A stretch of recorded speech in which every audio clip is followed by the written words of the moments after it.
What's going on, everybody? Welcome into the Tuesday Night Wager Alarm live stream. I'm Howard Bender, the man waving diligently at you right now, Craig Mish.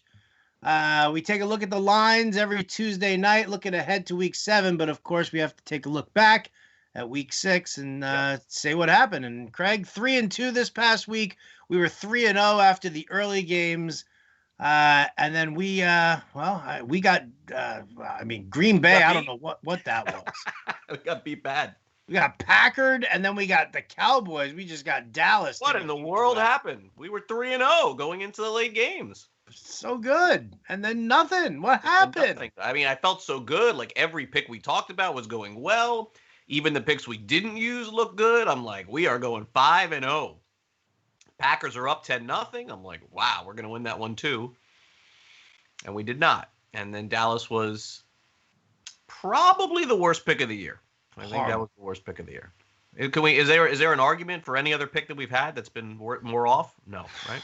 No, not this year. I think that's fine. And I guess the rule is that we're never going back to Dallas. We're never taking him. So we've had more success. We've taken them 3 times. We've lost all 3. Yeah, we have had more success with the Falcons than we have with Dallas. Absolutely. Hence, therefore, and such. We took the Falcons at times and have won. It's just they've lost a couple times for us. But Dallas is clearly the kryptonite. Yeah. It's horrifying. Definitely so. But let's talk about the good picks that we had. We were right on the money taking the Colts against the Bengals against the Colts. That was a phenomenal choice. Bengals could have easily won the game outright. I thought they played great in that game. Mm-hmm. Colts are a fadeable team if they're laying points. I don't know how anybody could have confidence in them. Although they could have scored a late touchdown and covered the spread, they really didn't deserve it. I think the Bengals were the right pick in that spot, so I felt really good about that for sure. Detroit was a fantastic pick, maybe the best pick of the week. That game was not close. Jacksonville did go for it a couple times on 4th down, but of the 2 times they go for it, let's hypothetically say if you just play numbers, they get it 1 time out of the 2. And score a touchdown off at 1 time, it still doesn't put them close to covering. No. And Jacksonville's gone the other way. And I am a sucker for the Lions, as you know, but I'm not going to buy back in to say that they're going to win 10 games or anything like that. But I got to say, Howard, that was one of the more impressive start to finish performances of Sunday. They just went in, smashed Jacksonville offensively and defensively, and it wasn't close. So that one was a good one too. And they were able to run the ball a little bit more there at the end, which is something we like. Right. Yeah, with Swift.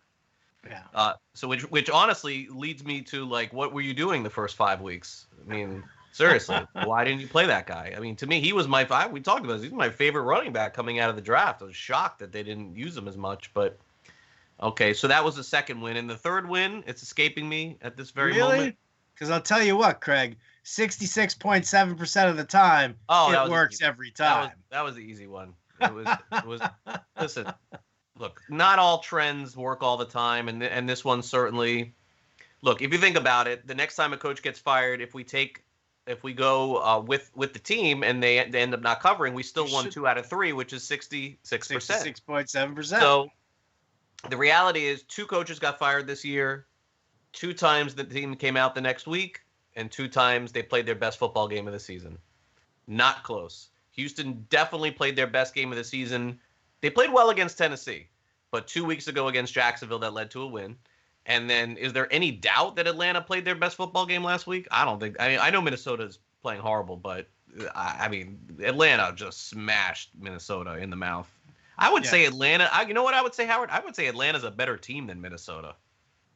I would say that they're a better team than Minnesota. Yeah. I think both defenses are trash. Yeah. And if you're going to go with the more high-powered offense, obviously, I mean, listen, getting Julio Jones back in the mix, that's huge. Right.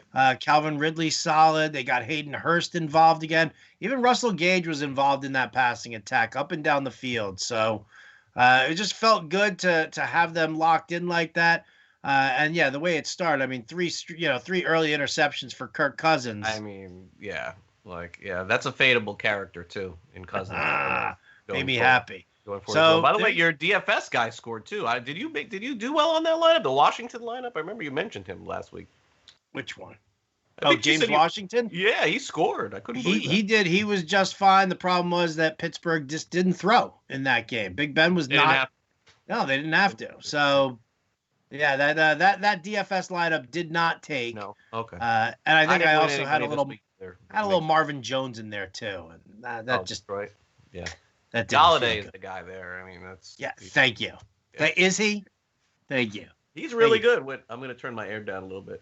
That's killer analysis. When Galladay plays, they seem to be better. They seem to play better. All right, so that's where we're at. Monday Night Football, both dogs did not cover, and by the way, didn't deserve it. Buffalo, I don't think deserved the cover, even though they were close, and clearly Dallas was one of our picks. When I thought it through a little bit, as far as doing it, I still when I go back and think about it again, I wouldn't have changed anything. I would have taken Dallas because I don't know that it really counts like a non-traditional Monday night home dog, like a game that got moved because of the pandemic with no fans.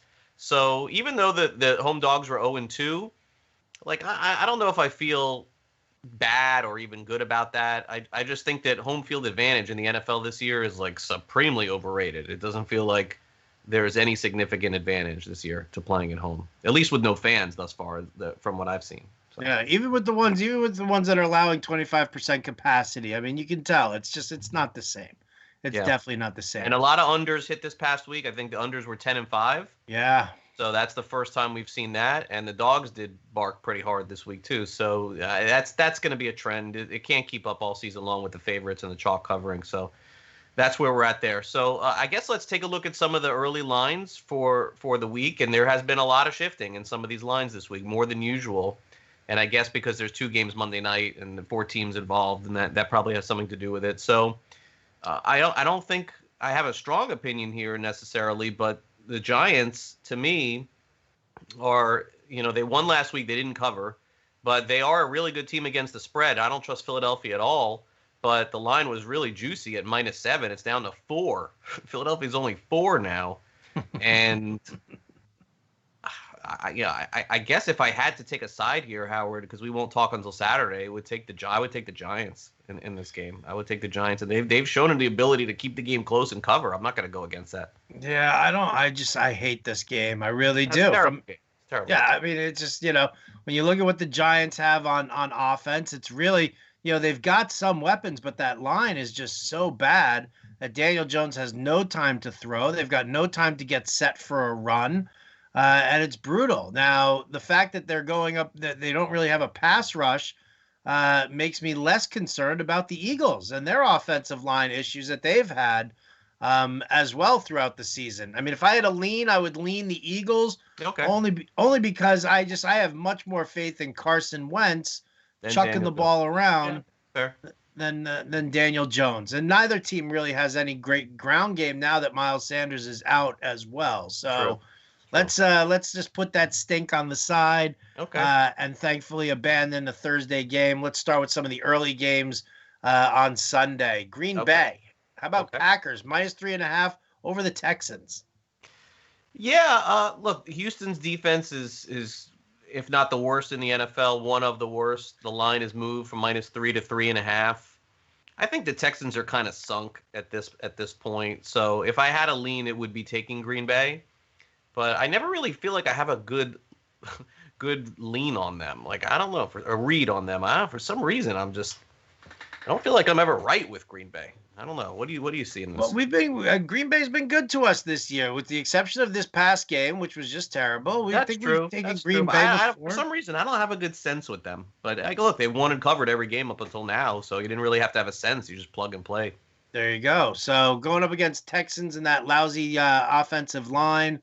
Aaron Jones, going to be a very heavy Aaron Jones game. The thing about it is that you can't count out Deshaun Watson at the end of the game. No, I know. Like, one of the things that we saw with Dallas not being able to come back against Arizona was because you didn't have Dak Prescott and his ability to really rally the offense. Andy Dalton's just not that guy. So you look at here with the Texans, Deshaun Watson is that type of guy. So seeing what kind of a beating that the Packers defense took, I might lean a little bit towards the Texans in the home game, getting the 3.5 points just to keep it close. They don't have to win, but I could see Okay. Watson helping them get close, especially if that hook stays the 3.5. Right. I think you'll get more. I think you'll get more out of that. All right. You could get- We asked, we talked last stream what the Bills Jets line was going to Right. be. I think you said 17.5. I was going to say 16. And here Only- we are. only It's a 13. 13-point spread. Yeah, up from 10. Next week's look-ahead line for Kansas City is 20. So that's the line next week, Jets, Kansas City Chiefs. It's 20. And it would be the 5th biggest all time, I think. 2 of them were last year with Miami. Yeah. So look, we're not ever taking the Jets, so that's the end of that. But would we be willing to lay 13? Do we just keep firing at the Jets until they cover? And there's some people who feel like you should go the other way, where a team eventually is going to cover. No team goes 0-16 against the spread ever. So I don't know. The Bills really, they need a big comeback game. They seem to be doing well against soft teams. This is that moment for them. I think the Jets, I think we need to lobby to get them called the New York Slump Busters as opposed to the New York Jets. So I'll lean Buffalo here. Can only lean I just Buffalo. hate the Jets. Yeah, can only lean Buffalo. And by the way, this line will definitely be a lot higher by kickoff. I mean, I don't even know. Will it be 15? That may be too high, but it's going to be 14. All right. Panthers visiting the Saints. The Teddy Bridgewater revenge game narrative. Yeah, tough one here. That's a tough one. 7.5. The Saints are given. Yeah, I mean, my gut is always taking the dog with more than 7.5, and the Saints have not looked great. Like they. I mean, who the Saints played? Didn't they play 2 weeks ago on Monday night? They were 7-point favorites against the Chargers. Is that correct? Yes. And they did not cover that game. They did not cover that one. No. Yeah, I mean, look, I hate to compare teams, but how much worse is Carolina than LA? Yeah. What's going to be the difference in this game? I don't know. It was a field goal against the Chargers there. So listen, I don't have, listen, I don't think I think the Saints defense isn't what it used to be. I'm tired of this nonsense with Taysom Hill coming in for Drew Brees. Everybody. Right? I mean, so right off the bat there, the fact that Peyton continuously goes to that, to that play, to me, that takes away more points than the Saints than it does help them. Maybe it works, every so often, but, if they put him in 4 times inside the red zone and he's scoring once, I mean, that's points off the board there for the Saints. So I could lean the dog here with Carolina. Yeah, that's a little bit of a lean for me, too. I like the way that they've played.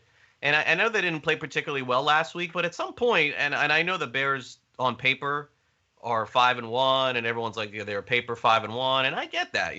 There's that possibility that they're going to walk into the first round of the playoffs this year, Howard, and get smashed. There is that possibility. Yeah. But you know what? They're 5-1. Like they're pretty good. They're okay. And they're probably a little bit better than Carolina, but is Carolina 7.5 points worse than the Saints? I don't think so. I don't either. All right, next one, you got Steelers. They're a 2-point favorite on the road against the Titans. How are the Titans a 2-point home dog? Crazy. Right? To the Steelers after the Titans have now in back-to-back games throttled people. I'm sorry. Close games, though. Close games. Yeah, but the offense close game this past week. Close game. Pumping points out there, and again, when the team goes into a prevent defense, like that's when you're worried about the backdoor cover. But I just don't understand how the Titans are a 2-point dog at home. I don't. Well, look, last week they did not deserve to cover. Maybe win, but they did not deserve a cover. That's for sure. Romeo Crennel went for it. Yep. To put the team up a 9 and didn't get it. And then Tennessee scores a touchdown and scores a touchdown in overtime too. Like, it's a horrible loss if you have the other side there. So I'm not really giving Tennessee credit for that cover. I'll give them credit for the win. Very hard for me to go against Pittsburgh in any game.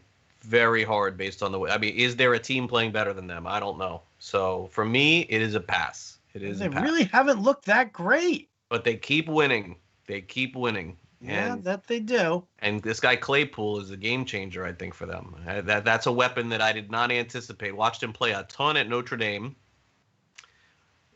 it makes me more worried about Brian Kelly than it does Pittsburgh. Like, they did not use this guy the way Pittsburgh is using him. I am really impressed with that. In fact, you could have went through 10 wide receivers in the draft, and I would have had him 10th of the 10th guys. Like, I mean, I can't believe the Jets couldn't get a thing out of this kid that's not playing.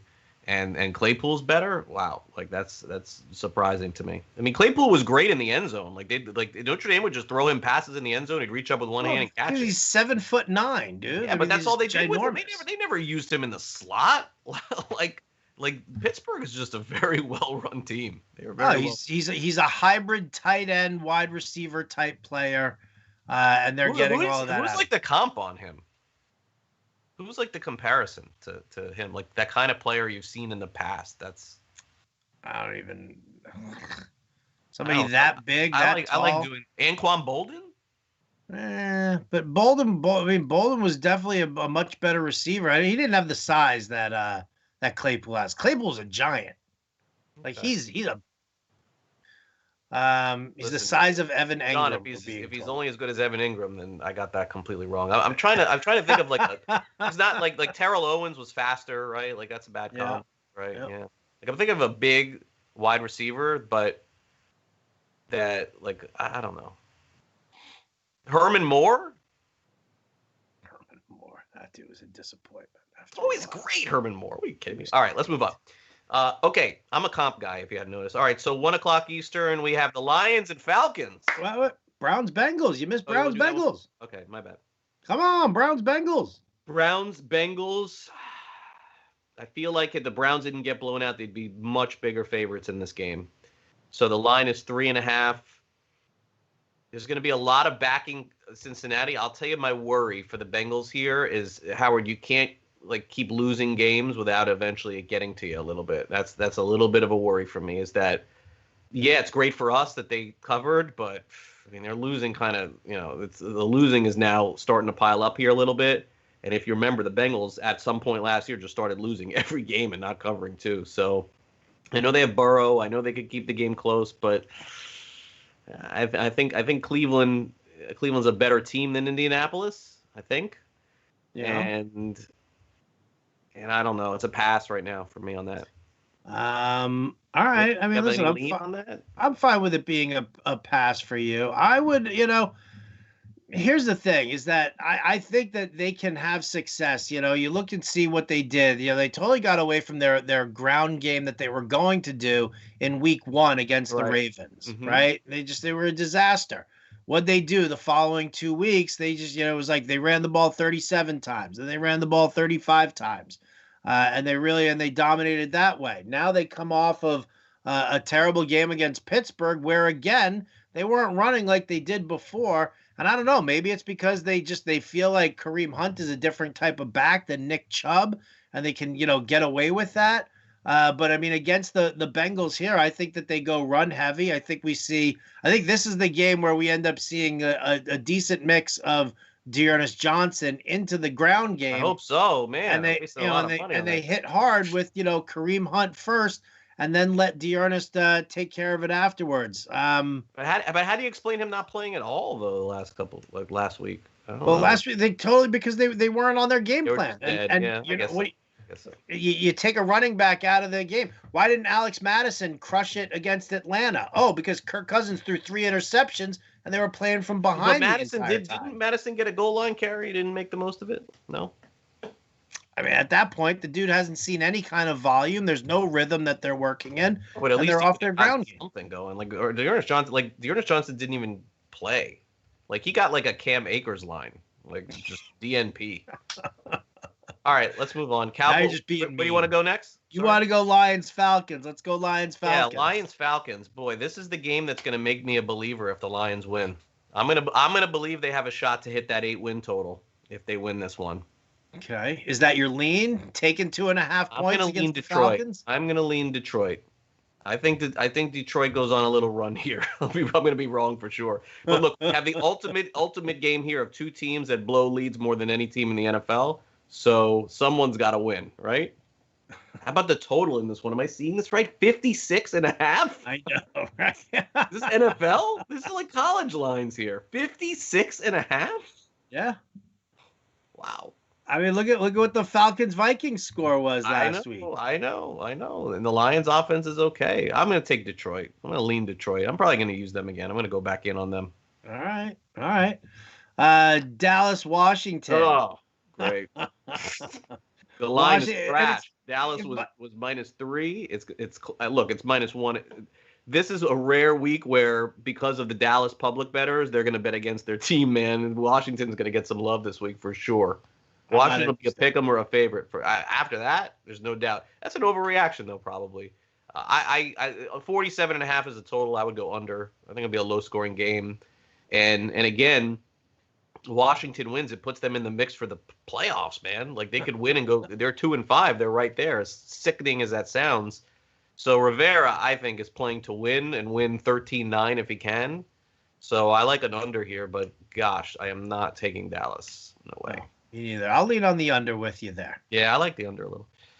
Okay, now to the lates. Laters. Yeah. Where you want to go? Chiefs, Broncos? Yes, let's take a look at that one. Chiefs, Broncos opened up. Chiefs -4.5. Now Chiefs -9. Denver at home, again, pretty good. We talked about that last week. I didn't like them at all. You did like Denver a little bit against New England. So that would have been a good pick this week. Would you be willing to stick your neck out with Denver at home against the Chiefs? No, probably not. I don't think so. Probably not. I would have to stay with Kansas City. Now, I mean, listen, Kansas City hasn't been exactly lighting up the scoreboard on a regular basis. Very true. I mean, we look at Denver. Their defense isn't what it used to be. They don't have the offensive firepower right now. Drew Lock.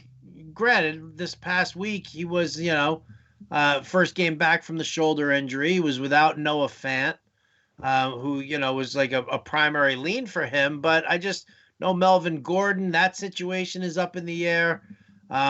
As it stands right now, I'll look to the Chiefs here for Le'Veon Bell's first game as being a win. All right.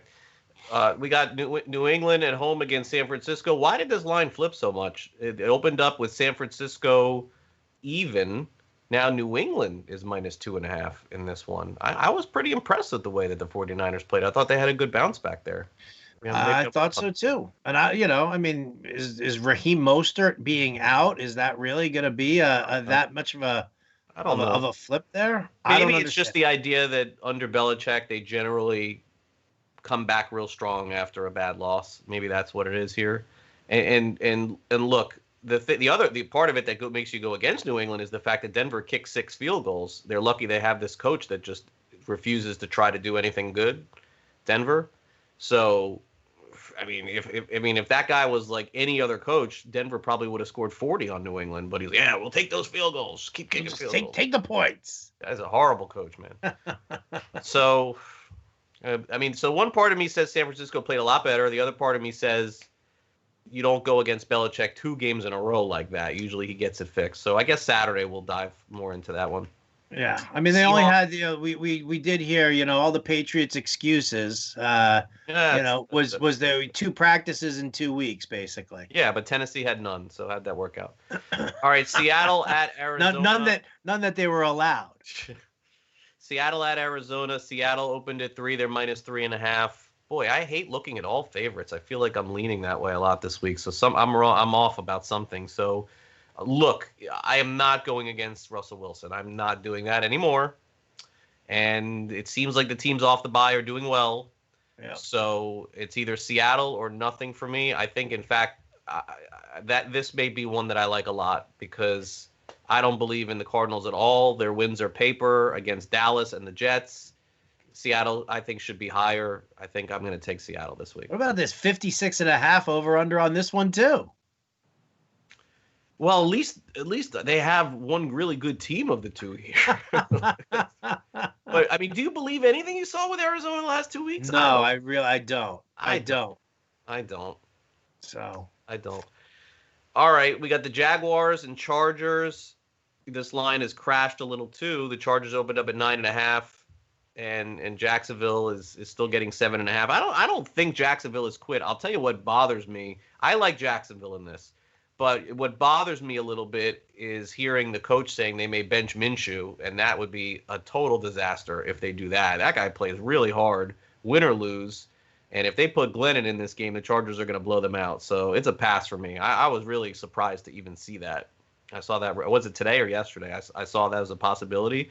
So if I'm going to do anything, I'm taking Jacksonville first half plus 3.5 or plus 4 and just leave it at that. If they say that they, excuse me, if they announce that they're going to bench Minshew and that Glennon's going to get the start, would you be more inclined to taking the Chargers as a home favorite, laying 7.5? But I don't think they're going to bench him. I think it would be an in-game benching. I think okay. It's like the same thing with Carson Wentz. Like, I don't think Carson Wentz is getting benched, but I can tell you that if the Giants are up 17-0 on Philadelphia on Thursday night, I think Jalen Hurts is coming in. Okay, that's a possibility. I think. I don't know how many times this can keep happening with Philadelphia. And by the way, Philadelphia is looking at all these other quarterbacks. The young guys in the NFL are all doing well. They're probably saying, like, yeah, let's just give it a shot. So it's blasphemy to say benching Wentz, but at this point, I mean, what do you really have to lose? You're 1-4-1 or something like that. So I get it. I'm a Wentz fan. I think he's still good, but you got to switch it up a little. All right, Sunday Night Football. They're going to play this one in Vegas. Bucks minus 2.5 against the Raiders. Wow, the Raiders are back to their old ways here where you cannot figure that team out at all, right? Like the Raiders, you would never think to take the Raiders here. And then they beat the Chiefs. And so you're like, ooh, well, maybe, maybe the Raiders are good again, right? Well, they beat the Chiefs. They're on a bye week. They're all well rested. I mean, maybe, right? And then Tampa Bay, truthfully, they got the pick 6. They picked off Rodgers a couple times. Offensively, I am not impressed with the Bucs. The run games look good, but they look better offensively with Winston. I know it's horrible to say, but I think they did. I don't know.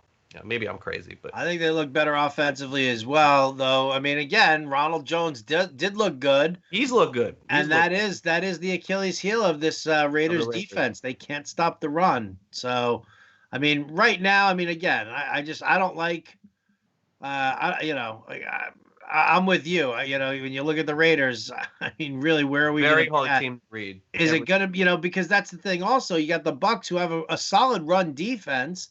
So, I mean, does that take Josh Jacobs out of the game? That didn't matter against Kansas City because Carr just decided, okay, we're just going to throw deep for the first time ever. Like, what was that? Like, where was that game plan the last 2 years?